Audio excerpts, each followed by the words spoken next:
And it's time for the Gianna Volpe Report, brought to you in part by Maximus Health and Fitness in Riverhead, by Victor Giannini, author of Counselor, by Village Overhead Door in Southold, Montauk Beverage, Michael Evans, author of The Real Matrix, International Executive Protection at Waters Quest Winery.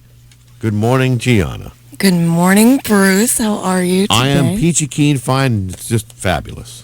Even despite the rain? In spite of the rain, I'm just fabulous. Well, I wanted to... I'm marvelous. Marvelous, darling. Marvelous. I'm working on my Locust Valley lockjaw. So I've got some corrections and additions from last week. Wait a minute. We made a mistake? Yes. My mistake was that I have a big piece about Dave Burson coming out. I thought it was showing up. What? Who's going... Oh, please.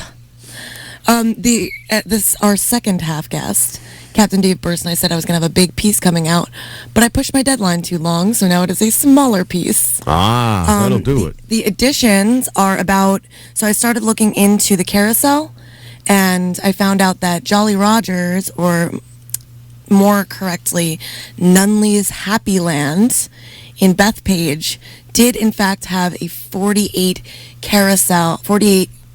horse carousel, if you believe Wikipedia. And actually, the beloved Miss Debbie, my bride of more than 20 years, yes, rode on that thing as a little kid. Really? Yes. So she would be able to confirm or disconfirm whether they are not, in fact, the same carousel. Well, but then that carousel went to Grumman. Right. And Calverton. Allegedly. and from there, it was essentially given away to Greenport in one of the stupidest decisions ever made in Riverhead Town. Oh, because we should still have it. Could you imagine that thing down on the waterfront? We can get one. But can get and had. Yeah, that's true. And you know how this town is with money.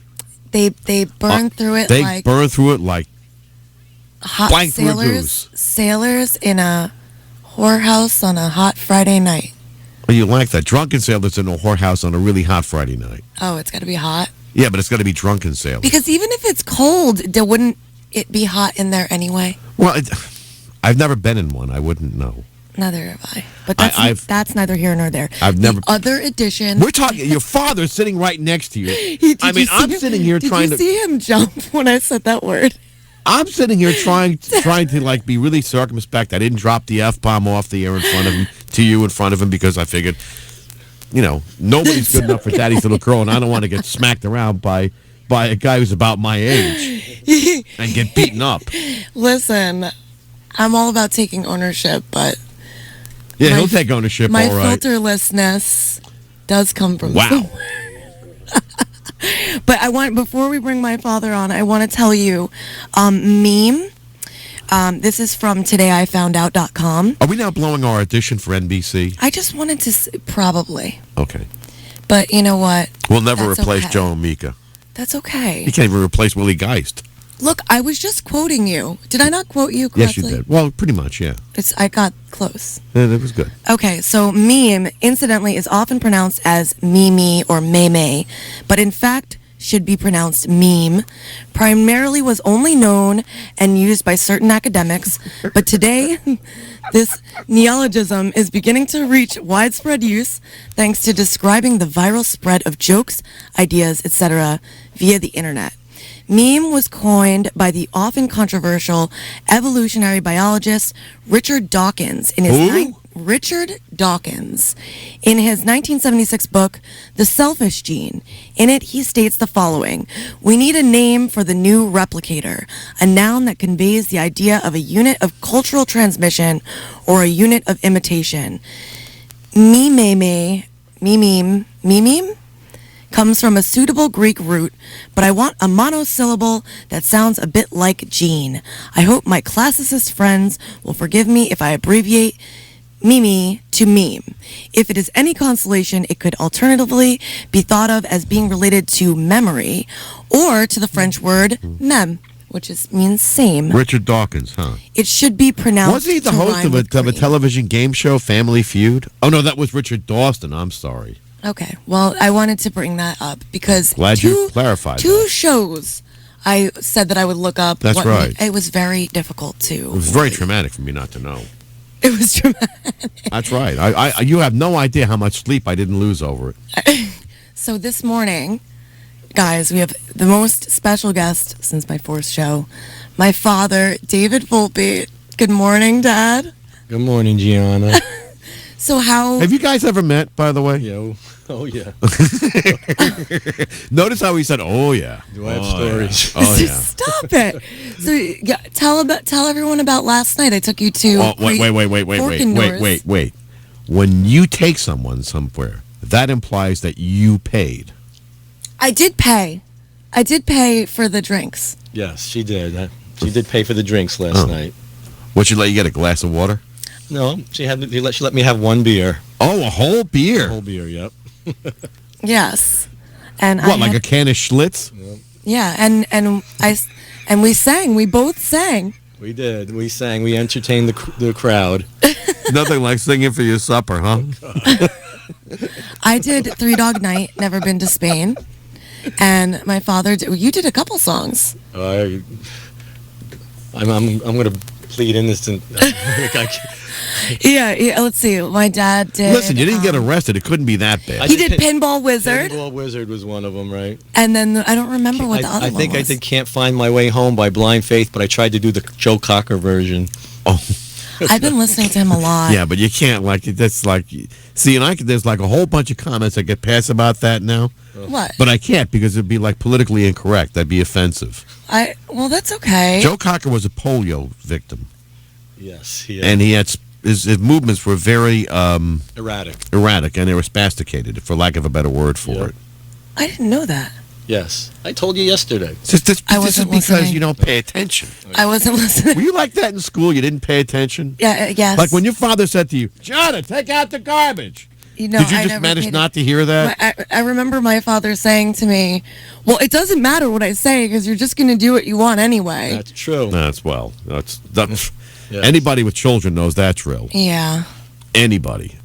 But what's interesting with your dad is... he's the president of the Bergen County Health Officers. Indeed. And you guys, obviously... Because I was thinking water and water quality protection, but I don't know if in New Jersey if they draw from the aquifer or if they have reservoirs like New York City does. We do. Yeah, we use, in Bergen County, we use a combination of mostly surface waters, but there are still a few towns left that are drawing from aquifers there. So, a combination of both. Didn't the French buy the reservoir? I believe a French company did buy the reservoir. Does that seem strange to you, just like another country owning our water? I never thought of it that way. I don't think they're going to... mess around with our water supply. No, I know, but still. Yeah, but you know why the locality was happy to sell it to them was they probably needed the cash at some point to balance a budget. Probably. That's what governments do. And that's why we have no carousel in Riverhead. That's right. Nassau County, there was on western Long Island is talking about selling its sewer system. Really? To a private concern because they're desperate for money. They are broke. Suffolk County is broke. They just don't know it yet. But Nassau is broke. There's an interim finance agency that oversees Nassau's finance. This is true stuff. You look very surprised.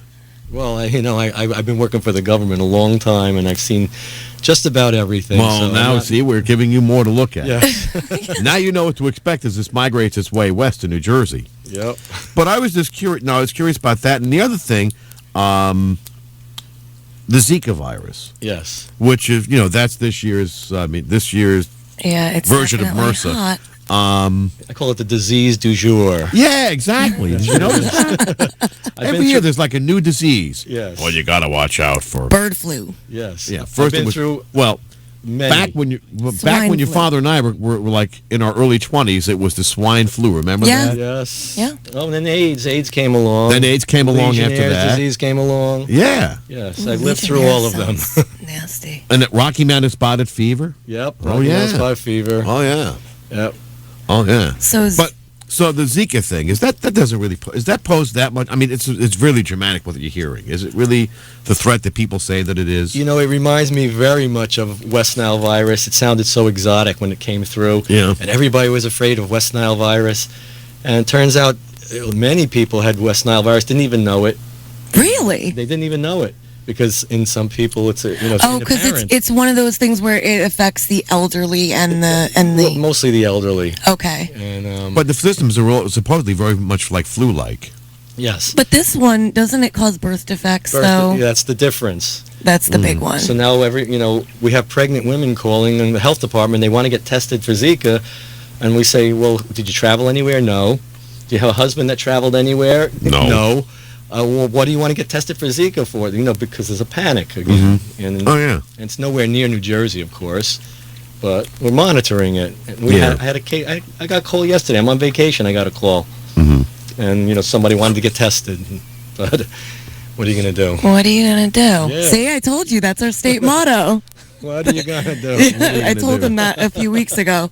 I was like, "What are you gonna do?" Is probably our state Well, motto. that's one word. New Jersey. That's one word. Well, what are you going to do? What you do is one word. Is that like forget about it in Brooklyn? Yeah. Exactly. We're One from word. Brooklyn. Pardon me? We're from Brooklyn. Yes, originally. Really? And you migrated over the bridge? Yes, to the suburbs of the country. We went to the country. They used to say. Oh, yeah. Well, listen, we moved from I was in Queens. Yeah. Little boy in Queens, in Glendale, which is surrounded by cemeteries. Okay. But Oh, those big ones. those big ones. They're scary. Lived in a two-family, semi-detached, anyway. But we moved to the country, East Northport in Suffolk County. I got to tell you, I don't know about for you, but when we moved to the suburbs, or as that was called, the country, like there were things you didn't expect. That's like I mean, there was a whole this stuff in the front of the house moving out. Anthony's called song. grass. Yeah. I mean, we had a little grass patch in the backyard. Maybe it was 10 by 10. Little, nothing. No sidewalks, none. Yeah. No traffic lights on the corners. In fact, no candy store on the corner. Oh, no, that's Now, a problem. You're a Brooklyn kid, Queens kid. What's on every corner? There's always a candy store on the corner, Yep. which had a fountain and had booths, and the teenagers used to sit in the back and make out in the booths. True story. Well, that's how my father grew up in Brooklyn. Well, He grew up in the country, in the suburbs. I grew up in the country. oh, you were born in the sticks, as it were? Yep. I was born in the sticks. Because I keep teasing Bergenfield. my kids that they're Hicks, But that's funny because he is now the health officer of Hackensack, which moving out Anthony's song, who needs a house out in Hackensack? Is that all you get for your money? Yep. And it says, Sonny, move out to the country. That's Billy Joel. That's right. Billy Joel, yeah. The man. Bruce, we were talking Because on the working way too here. hard can give you a heart attack. We were Exactly. talking about when Joe Pesci dies in Goodfellas, Yeah. and Jimmy the Gent saying, "He's gone. He's gone. There wasn't nothing." No, that was the There other guy. That wasn't was the guy nothing? who did it. It was the guy who did it. Yeah, Yeah. well, he's saying to Jimmy, He says, what do you mean? What do you mean? What do you mean? He's gone. He's gone. And And there was there nothing we could do about it. And there was nothing we could do about it. And then he hangs up the phone like He slams the phone down, 3 times. Several knocks over Yeah. this phone booth. Yep. And he's saying that's really how it is. When someone goes, they're gone. And there's nothing you could do about There's it. And nothing you can do about then it. you never hear from him again. What a happy thought. Gee, Well, on it's that, not going to be like that. I was going to. I had a whole bunch of questions to ask you. We didn't get to any of them.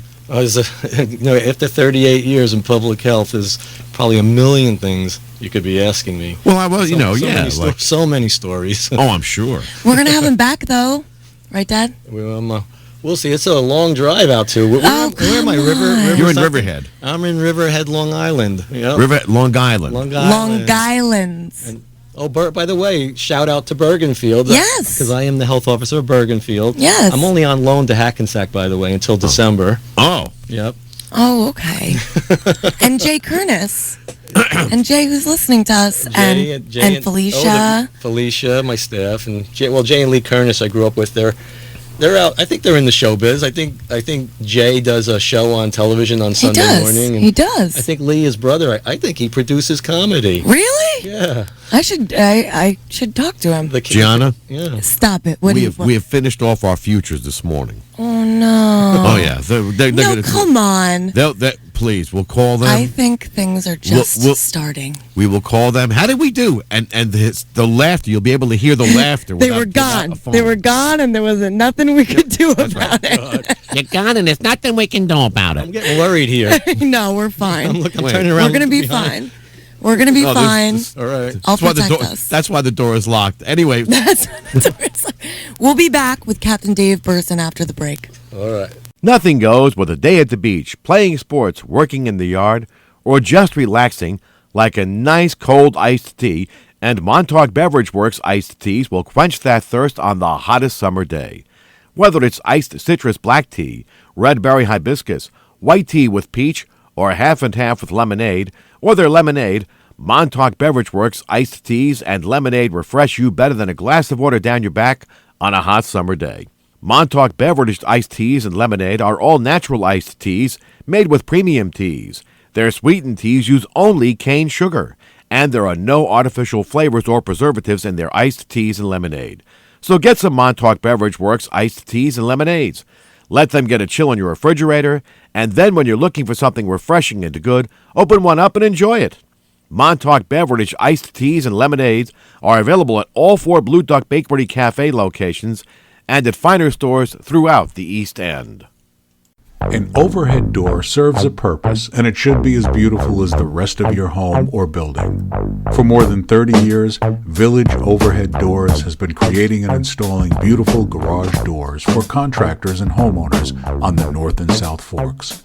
They also install automatic garage door openers that open with the click of a remote, so there's no getting out of the car in bad weather. For a wide range of styles from lifetime steel doors to custom-made wood doors, and for all your garage door needs, please call 765-4963 today and find out how your garage door can be a beautiful focal point of your home or building's exterior. Village Overhead Doors of Southall, 765-4963. Make the call and let them add beauty and value to your home or business. Every villain thinks they're a hero, especially on the east end of Long Island. Timothy Dune is one such man. He's a tortured soul, and you won't be able to put down Victor Giannini's new novel, Counselor, as you're reading about him and what could happen to the East End. Roger Rosenblatt of Time magazine called Counselor an important piece of work. Robert Reeve says Counselor is compelling and will linger in your mind. Don't bury your head in the newspaper or in the sand. Read Counselor, Victor Giannini's new novel, available in paperback or on Kindle from Amazon.com or Silverthought.com. Counselor, the story of what once was an idyllic place that's become home to McMansions and private estates and its effect on one person. Counselor by Victor Giannini, available on Amazon.com.